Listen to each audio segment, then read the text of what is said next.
So now we know what the mean and the standard deviation are, which means it's time for my favorite formula in the whole class. It's time to learn how to find the z-score.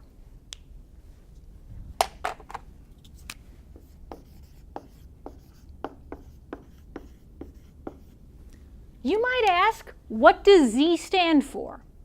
And I would say it doesn't stand for anything. It's just the letter z. But your z-score is about how many standard deviations above or below the mean you sit. There is a formula for it, and it has a sample version and a population version.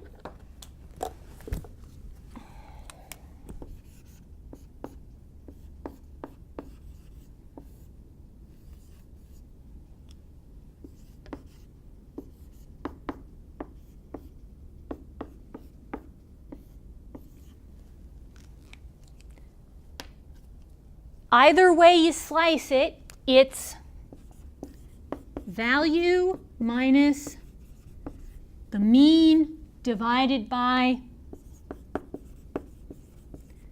standard deviation. Remember this. It will come back to haunt you in many other chapters. Every chapter has its own z-formula. Z-formula has all these cousins and friends. Luckily, it's a pretty easy formula. Okay, let's see it in action. So, if the mean weight of squirrels is 12 ounces and the standard deviation is 2 ounces, I'm going to find the z-score of some squirrels of various sizes. Let's say the squirrel is 16 ounces. Let's see what that looks like in your z formula.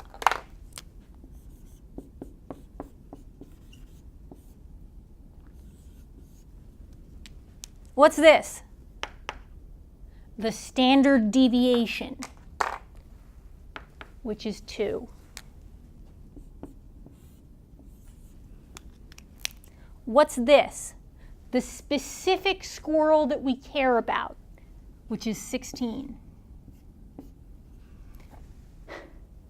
And this is the mean, which is 12. Now, remember, by order of operations, you have to subtract before you divide. Otherwise, you're going to get some answers that are going to be really weird and not right at all. So,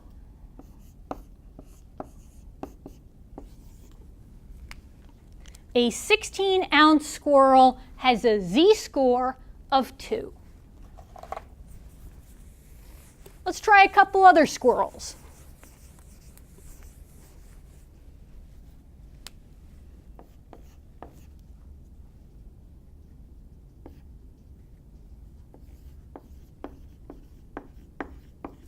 Ounces. Okay.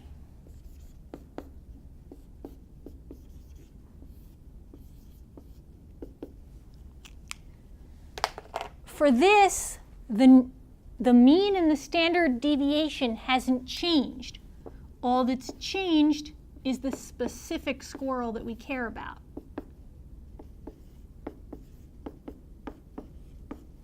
Negative, z-scores can be negative? Yes, z-scores can definitely be negative. In fact, what does that mean that this squirrel has a negative z-score? Is that bad? Not necessarily. If a squirrel has a positive z-score, that means it's a bigger squirrel. If it's a negative z-score, that means it's a smaller squirrel. It's not necessarily good or bad. It's just whether you're above or below average.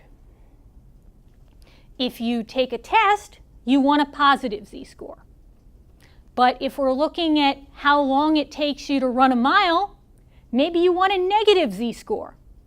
You want a lower score. And if you're looking at people's heights, well, if you have a positive z-score, you're tall, and if you have a negative z-score, you're short. It's not good or bad, it just is. Okay, one more.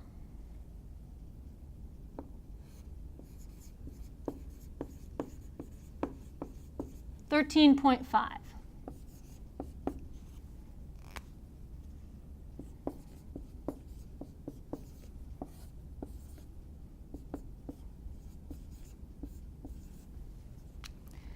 $1.5 over 2.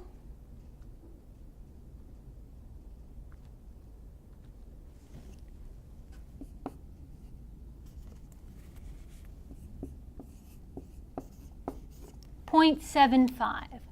Z-scores can definitely be decimals. That's totally okay. All right, I'm tired of squirrels. Let's look at something else. We're going to assume that men's heights have a mean of 68.7 inches with a standard deviation of 2.9 inches. This is pretty close to the true values depending on exactly how and where you're measuring. So let's find the z-score of a man who's 66 inches tall. What do? Use the formula.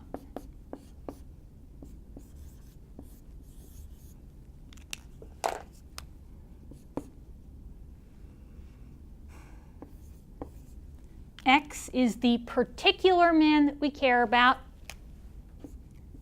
68.7 is the mean of all men, and 2.9 is the standard deviation.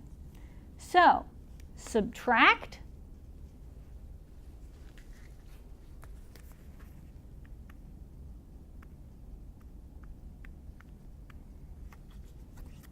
and then divide.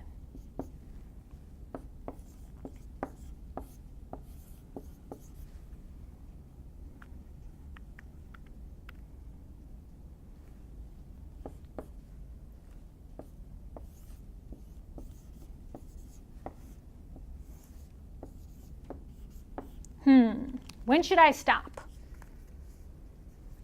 Well, you use 2 decimal places. Anytime you're finding a z-score, make sure that you round to no less than 2 decimal places. There's a really good reason for that, and you'll find out what it is later. For now, just do it. Round to 2 decimal places, never 1.